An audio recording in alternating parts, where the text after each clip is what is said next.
A graça e a paz do Senhor Jesus. Sou o pastor Ednardo, sou do Ministério Igreja Bíblica Evangelho do Reino, Iberê, e estou aqui para trazer uma palavra, a palavra pregada no culto de adoração ao Senhor neste dia.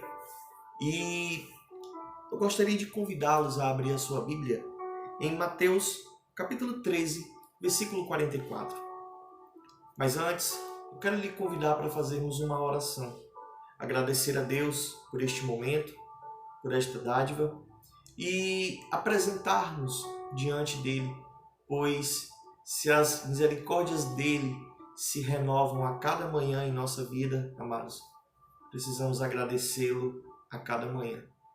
Querido Deus e amado Todo-Poderoso Pai, aqui estamos humildemente, nos colocando num momento de oração, nos conectando contigo em espírito, para te agradecer pela palavra que será pregada neste momento, que ela fale aos nossos corações, que o Senhor produza no nosso interior aquilo que é necessário para sermos salvos.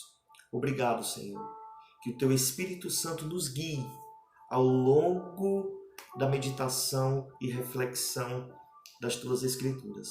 É o que nós te oramos e te agradecemos. Em nome de Jesus. Amém. Mateus capítulo 13, versículo 44 diz assim: O reino dos céus é semelhante a um tesouro escondido. Escondido onde?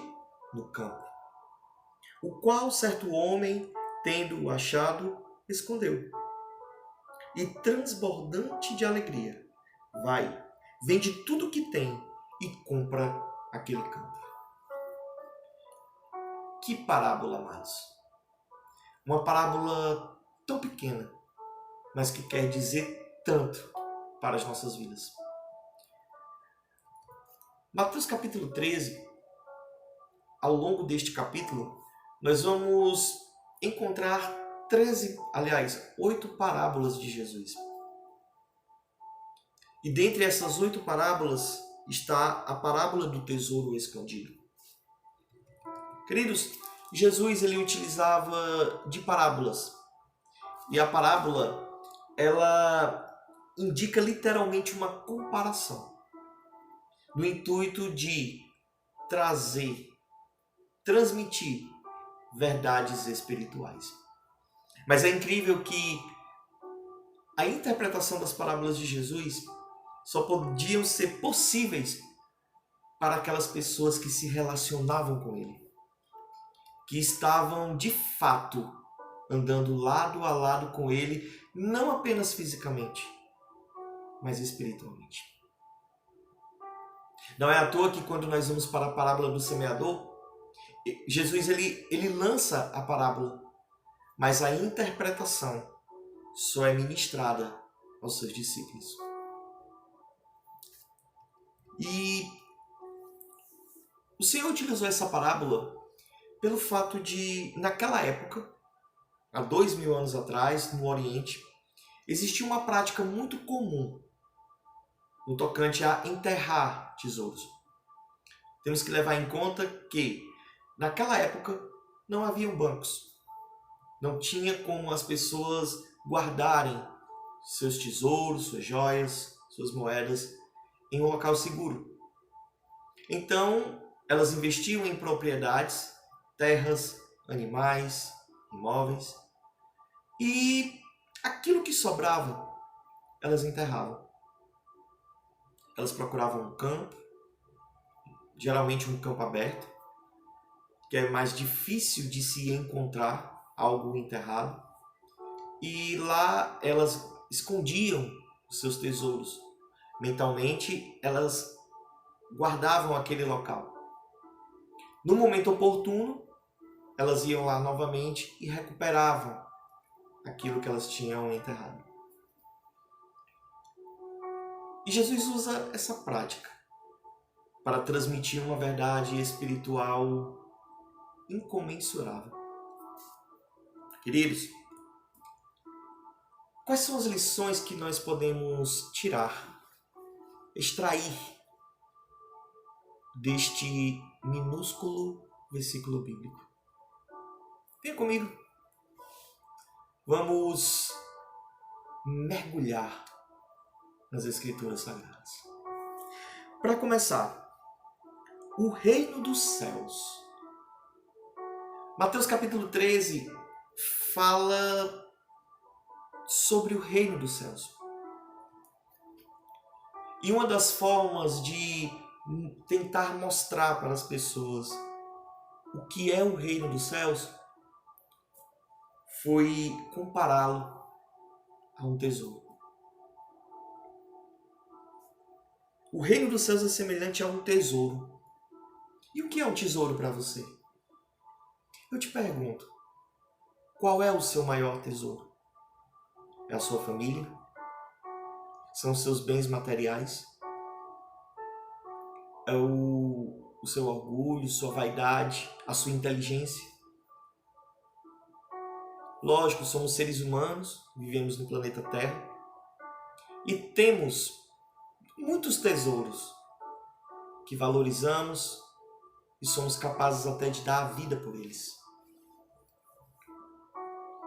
Mas Jesus está apresentando aqui um tesouro que é sobre todos os tesouros. Um tesouro de valor imensurável. Queridos, imagine que o campo é o mundo em que vivemos. E neste mundo corruptível, pobre, neste mundo tomado pelo pecado, existe um tesouro celestial, puro e eterno, escondido. Olha que notícia maravilhosa. E o valor desse tesouro é tão grande, que é capaz de tornar um pobre, miserável, efêmero pecador numa pessoa extremamente rica. Eu te pergunto, você quer ficar rico? Estou te apresentando aqui hoje um tesouro. Mas esse tesouro ainda pode estar oculto aos seus olhos. Quais são os benefícios desse tesouro? Bem, são muitos. Salvação, vida eterna, paz, alegria, a presença de Deus na tua vida. São muitos os benefícios. Mas são benefícios invisíveis. É um tesouro que não te garante uma riqueza material, prosperidade, saúde. Mas é um bem precioso que vai te garantir benefícios espirituais.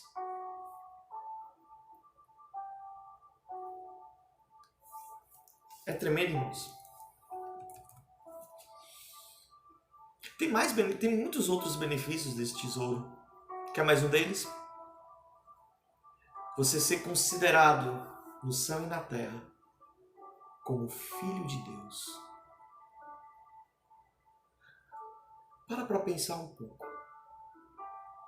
Você tem noção do que é ser filho do Criador do universo?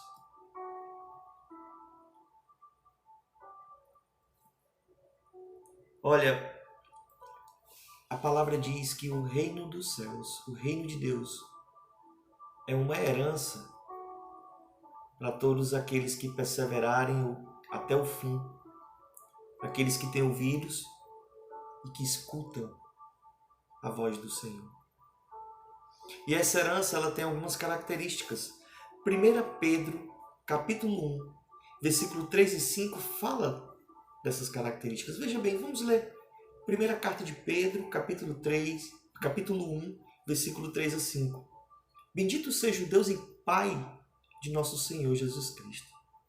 Conforme a sua grande misericórdia, Ele nos regenerou para uma esperança viva, por meio da ressurreição de Jesus Cristo dentre os mortos, para uma herança, presta atenção, amados, para uma herança que jamais poderá perecer, ou seja, uma herança incorruptível, uma herança que ela não pode se acabar com o tempo, não pode ser comida pelas traças, nem oxidada pela ferrugem, que o ladrão não pode roubar. É uma herança maculada, ou seja, sem manchas, sem ilicitude, algo lícito e eterno. Uma herança que não pode perder o seu valor. Por isso que o valor dela é imensurável, não se pode medir o valor desse tesouro. E é uma herança guardada nos céus para todo aquele que crê. Querido, você entende o que o Senhor está falando hoje, nesse momento, para você? É por esses motivos que só um louco, só um maluco, não abriria mão de tudo para adquirir um tesouro tão valioso como esse. Continuando aqui na nossa parábola, o reino dos céus é semelhante a um tesouro imensurável, precioso, oculto no campo. Esse tesouro, ele está no campo, mas está oculto. A outra lição que eu aprendo aqui é que o reino não pode ser visto de forma superficial. A maioria das pessoas não consegue encontrar, enxergar e visualizar esse tesouro, porque ele está escondido para muitos. Em Lucas 17:20, Jesus diz que o reino de Deus não vem de modo visível. Aquele que diz que o reino de Deus está aqui, o reino de Deus está ali, o reino de Deus está em nós. O reino de Deus é algo invisível, espiritual, que só quem é espiritual consegue enxergá-lo, consegue encontrá-lo. Olha, o ser humano carnal, ele não consegue compreender e muito menos enxergar esse tesouro. 1 Coríntios 2,14, o apóstolo Paulo diz: quem não tem o Espírito não aceita as coisas que vêm do Espírito de Deus. Sabe, quando você prega o Evangelho para uma pessoa e ela fica, nossa, mas será que isso é verdade? Quando você fala as palavras que Jesus diz, aquele que não tomar a sua cruz, negar-se a si mesmo e me seguir, não é digno de mim. E a pessoa fala, nossa, mas a minha vida é tão prazerosa, os bens materiais que eu conquistei foram conquistados com tanto esforço e trabalho. A minha postura, as minhas convicções, elas são fortes. Será que abrir mão de tudo isso vai valer realmente a pena por esse evangelho que está sendo apresentado a mim? Você prega, mas as pessoas não querem, elas não conseguem enxergar o valor daquilo que está sendo apresentado a elas. Porque encontra-se oculto aos seus olhos. Queridos, esse homem, ele estava no campo, nesse campo, ele poderia estar trabalhando, poderia apenas estar passando por ali, fazendo qualquer coisa. E de repente ele talvez tropeçou em algo diferente e quando ele foi escavar, ele encontrou um tesouro. Talvez dentro de um pote de argila ou então dentro de uma caixa, eu não sei. Mas quando ele abriu e viu, ele, nossa, que tesouro valioso. Eu não tenho como saber o valor disso tudo. Talvez ele olhou para dentro de si e, nossa, o que eu tenho na minha vida que é mais valioso do que isso? Quando ele percebeu que o tamanho valor, tamanha preciosidade que ele tinha encontrado, o que foi que ele fez? Ele escondeu novamente. Foi alegremente para sua casa, para o seu vilarejo, para a sua cidade. E foi tomar providências para quê? Para comprar aquele campo e ter direito àquele tesouro. Continuando aqui, 1 Coríntios 2,14. Que não tem o Espírito, quem não tem o Espírito não aceita as coisas que vêm do Espírito de Deus. Não aceita, não entende, não valoriza. É por isso que nós temos tantas pessoas afastadas dos caminhos do Senhor. Eu não sei nem se são afastadas, porque será que um dia de fato elas se aproximaram? É por isso que a gente vai falar do Evangelho para alguém e essa pessoa fica procrastinando. Não, mas eu não estou preparado hoje, vamos deixar para amanhã, quem sabe um dia. Um dia eu volto, um dia eu me entrego, um dia eu tomo posse desse tesouro. Esse tesouro, amados, aqui nesse contexto é o reino dos céus. Mas se a gente mergulhar mais ainda, a gente vai encontrar quem? Cristo. Porque Ele é o rei desse reino.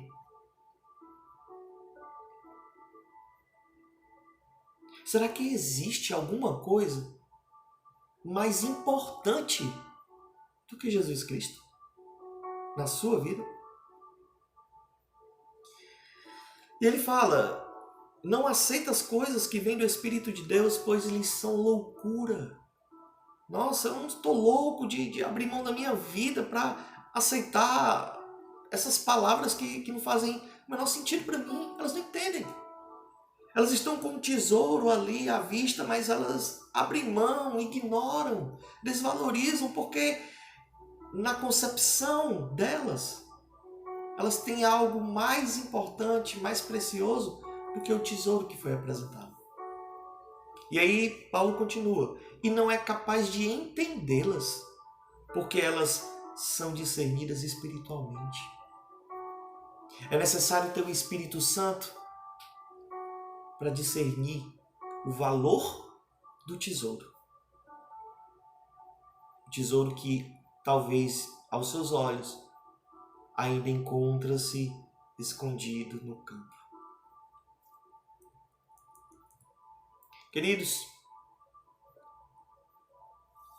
o mundo não compreende às vezes o motivo pelo qual nós valorizamos tanto o reino de Deus, a ponto de abrirmos mãos de prazeres que outrora nos satisfaziam.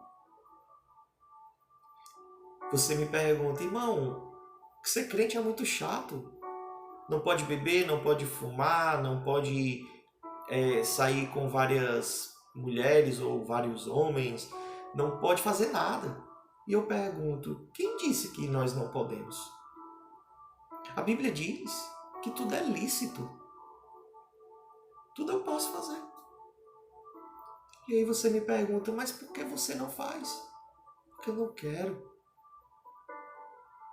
Eu não faço porque eu encontrei algo mais valioso, precioso, importante e que supre todas as minhas necessidades.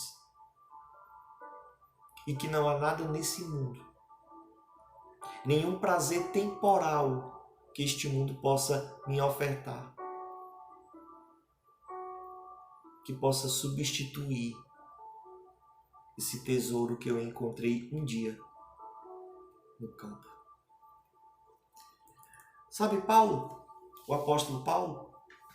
O apóstolo Paulo era um religioso, fariseu, um homem que tinha um status dentro da sua religião, perseguia cristãos, participou da morte de Estevão,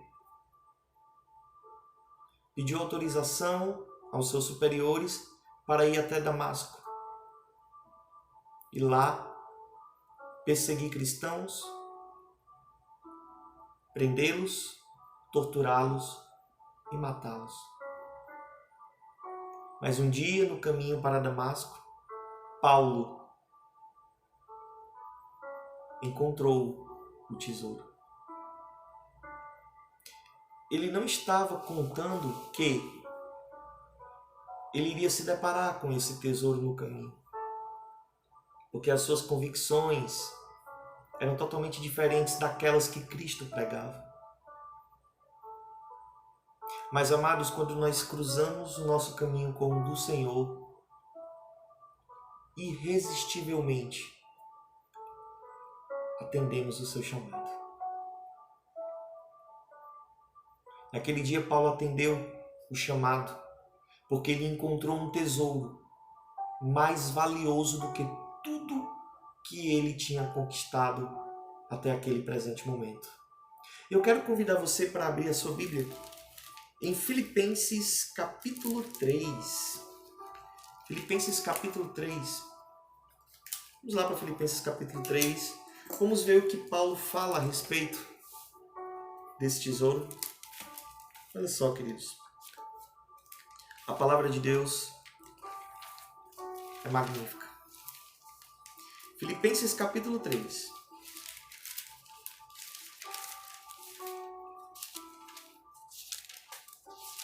Vamos ler juntos. Filipenses capítulo 3, a partir do versículo 4. Olha só o que Paulo está dizendo aqui. Bem, eu poderia confiar também na carne. Olha só. Sabe por que muitas pessoas recusam o tesouro? Porque a sua confiança está na carne, está nas coisas deste mundo, está em si mesmo. E ele fala, bem que eu poderia confiar também na carne. Se qualquer outro pensa que pode confiar na carne, eu ainda mais, olha só. Paulo tinha todos os motivos para confiar na carne, para confiar nas coisas que este mundo oferecia a ele, em suas habilidades, no seu conhecimento, no seu status, no seu poder. E ele continua, circuncidado ao 8º dia, da linhagem de Israel, da tribo de Benjamim, hebreu de hebreus quanto à lei, fariseu quanto ao zelo, perseguidor da igreja, quanto à justiça que há na lei, irrepreensível. Dentro do contexto religioso que Paulo estava inserido, ele era tido como um homem irrepreensível. Que tesouro, hein? E ele continua. Mas o que para mim era lucro, isto considerei perda por causa de Cristo. Olha só, irmão. Tudo aquilo que ele considerava lucro, válido, que ele considerava algo bom para ele considerou agora como perda por causa de Cristo.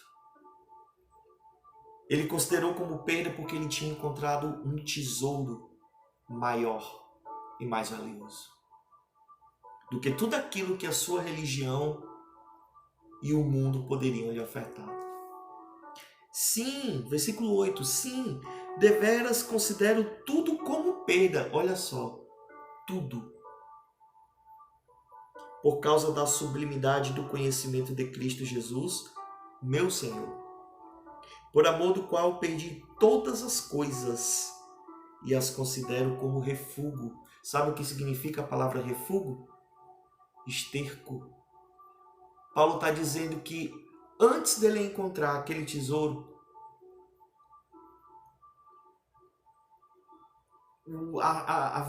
ele valorizava coisas que hoje, após ter tido um encontro real com Cristo, considera-os como esterco. Considera-as como esterco. Eu não preciso dizer aqui que é esterco, né? Ele continua, para ganhar a Cristo e ser achado nele. Ser achado onde? Em Cristo. Não tendo justiça própria, que procede de lei, senão a que é mediante a fé em Cristo. A justiça que procede de Deus, baseada na fé, para conhecer e o poder da sua ressurreição, e a comunhão dos seus sofrimentos, conformando-me com ele na sua morte, para, de algum modo, alcançar a ressurreição dentre os mortos. Olha o objetivo de Paulo de ter renunciado tudo aquilo que outrora considerava como um tesouro. O objetivo dele era o quê?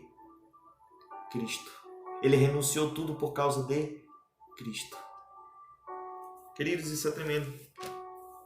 Temos muito a aprender aqui. Mas vamos continuar para o nosso texto. Ele continua aqui. Tendo-o achado, escondeu-o. Aqui eu quero trazer à tona uma questão moral e ética. Apesar daquele homem ter encontrado aquele tesouro, e conforme algumas leis judaicas, quando se achava algo em algum terreno, por direito, aquele algo pertenceria a quem tinha achado, mas entenda que o campo onde aquele tesouro estava escondido não pertencia àquele homem. O que foi que ele fez? Ele escondeu aquele tesouro novamente. Voltou para sua casa, vendeu tudo que tinha, depois retornou, falou com o dono do campo, comprou o campo para ter o quê? Acesso ao tesouro. Para se apropriar do tesouro. Aqui no Brasil, se isso acontecesse, a frase que iria ser dita era: achado não é roubado. Eu fico imaginando aqui duas coisas. Primeiro, a luta que esse homem passou. Tipo, nossa, eu achei, que tesouro valioso, mas esse campo não é meu. Ele optou o quê? Por ser honesto. E buscar um meio lícito de se apropriar, de tomar posse daquele tesouro que ele encontrou. Veja bem, se o dono daquele campo soubesse que aquele tesouro estava enterrado ali, você acha que o dono do campo iria vender tão facilmente esse terreno? Lógico que não. Segundo ponto que eu queria colocar aqui. Esse homem, ele voltou para casa para vender tudo que tinha. Eu fico imaginando as pessoas, os familiares, os amigos, os vizinhos dizendo: você tá louco? Você vai vender tudo que você tem, vai dar tudo que você tem para comprar um campo que você não sabe nem se é produtivo? Sabe um novo convertido? Quando Deus o chama e de repente ele começa a mudar a sua postura, sua compostura, suas atitudes, o seu jeito, as suas palavras, os seus hábitos, as pessoas começam a falar: nossa, você está diferente, nossa, você está ficando doido, como é que você pode abrir mão da vida que você tinha? Você tinha uma vida de, entre aspas, liberdade, você poderia sair, curtir, você poderia fazer tanta coisa e agora você não pode fazer nada. Ei, cara, quem disse que isso é liberdade? E aí tem que responder inúmeras perguntas. Gente, se tem uma pessoa que responde pergunta, é novo convertido. Mas por quê? Mas por quê? Mas por quê? Mas por quê? E você tenta explicar, mas muitas pessoas não entendem. Porque elas não conseguem enxergar o tesouro que você encontrou. Vamos continuar. A terceira lição que eu tenho aqui é que o reino é tomado para si de maneira individual. Olha só, irmão. O qual certo homem, está falando de um indivíduo. Por que Jesus frisou um homem no contexto dessa parábola? Porque naquela época, os judeus, eles se consideravam membros do reino de Deus simplesmente por terem nascido em uma das tribos de Israel e por biblicamente Israel ter sido a nação escolhida por Deus, automaticamente eles se achavam no direito de dizer que participavam também do reino dos céus. Só que Jesus falou, olha, não é bem assim. A salvação é individual. Você precisa encontrar a salvação. Você precisa encontrar o tesouro para ser salvo. Trazendo aqui para os nossos tempos, tem muita gente dentro das igrejas que não são igreja. Estão louvando, pregando, evangelizando. Estão religiosamente todo domingo sentando nos bancos, dando glória, chorando. Muitas pessoas vindo à frente, levantando a mão, dizendo que está reconciliando ou confessando a Jesus. Mas quando sai da porta da igreja para fora, não conseguimos detectar um traço de conversão.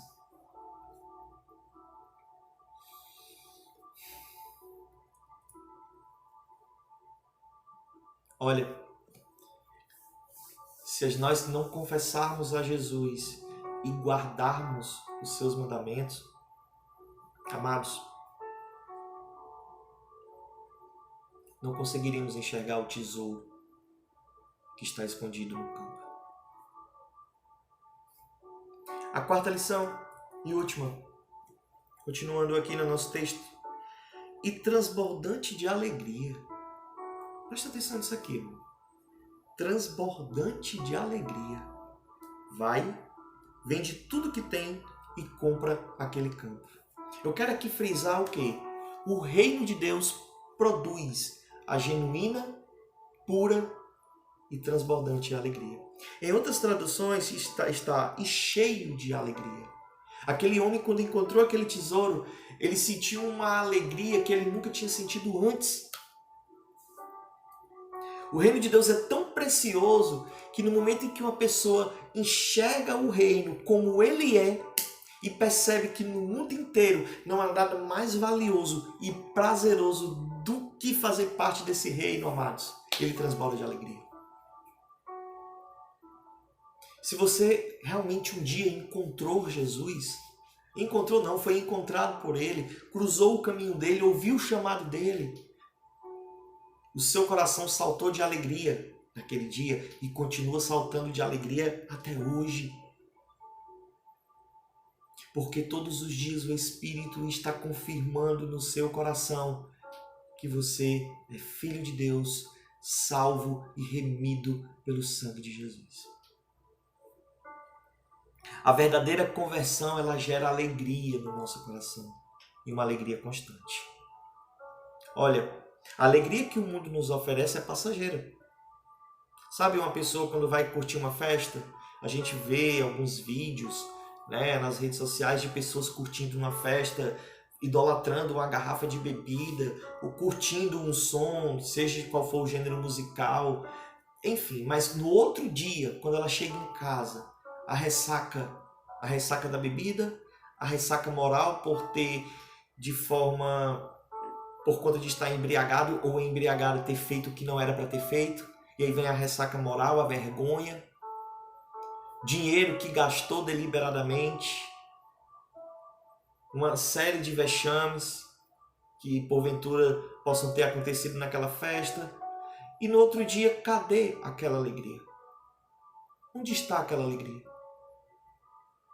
Diferente quando você se sente chamado pelo Senhor, vai para um culto, adora, o serve, e quando termina aquele culto você volta para casa regozijante. No outro dia, quando vai para o trabalho, o teu espírito está alegre. Por quê? Porque você está cheio de Deus.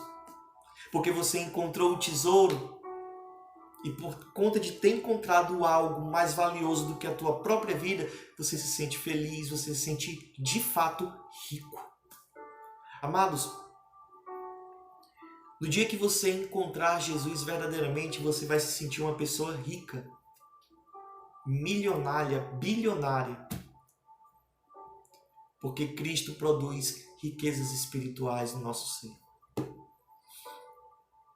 Infelizmente, queridos, às vezes a religiosidade, a religião, ela aprisiona muitas pessoas num emaranhado de obrigações e costumes chatos. E aí as pessoas, de forma equivocada, acham que servir a Deus é chato.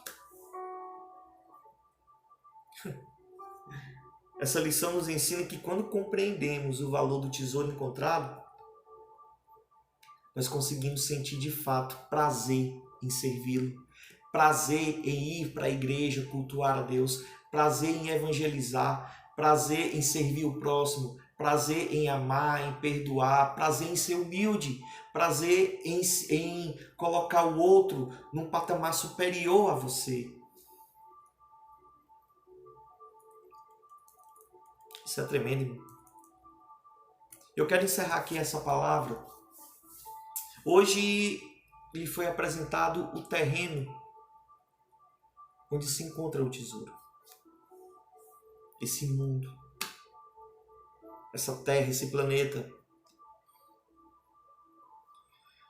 E eu pergunto para você, você conseguiu enxergar o tesouro em meio a esses quase 40 minutos de palavra pregada?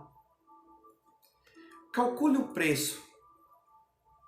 Será que vale a pena você abrir mão dos seus maiores tesouros pessoais? Ou daquilo que você acha que é precioso para você? Para adquirir esse tesouro que hoje eu te apresento? Mas antes, responda também mais algumas perguntas. Você quer esse tesouro? Você deseja ardentemente esse tesouro hoje, agora, nesse momento em que você está escutando você está assistindo esse vídeo? Se você realmente quer, o que você está disposto a dar por ele? A dar para comprar o campo onde encontra-se o tesouro? Olha, será que vai valer a pena você abrir mão daquilo que considera como precioso e valioso na sua vida para adquirir esse tesouro? E você me pergunta, pastor, onde posso encontrar as respostas para estas perguntas? A palavra, a Bíblia Sagrada diz que a fé vem pelo ouvir e ouvir a palavra de Deus. Se você realmente deseja esse tesouro, o Espírito Santo vai confirmar neste momento no seu coração. Se você hoje deseja esse tesouro, e esse tesouro, além do reino dos céus, é o próprio Cristo, como falei anteriormente, é o rei desse reino, curve sua cabeça e ore comigo neste momento. Senhor Jesus, eu encontrei o tesouro que estava escondido. O tesouro que eu não conseguia enxergar com os meus olhos carnais e naturais. Mas hoje, neste momento, eu encontrei o tesouro e almejo ardentemente me apropriar dele, tomar posse. Senhor Jesus, toma de conta da minha vida.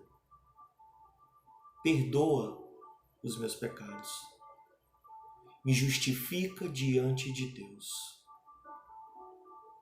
Me dá forças para de agora em diante viver uma vida fiel, honesta e sincera contigo.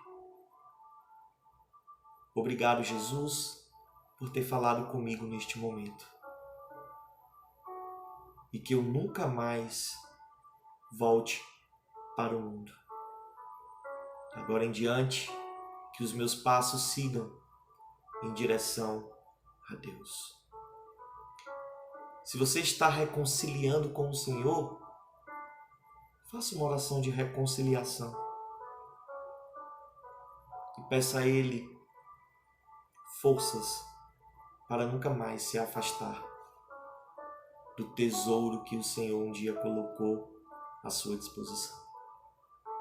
Amém, amém e amém. Se você está ouvindo esta palavra, seja de manhã, de tarde, de noite ou de madrugada, saiba que o dia do Senhor é agora. A hora é agora. O tesouro pode ser descortinado para você neste momento.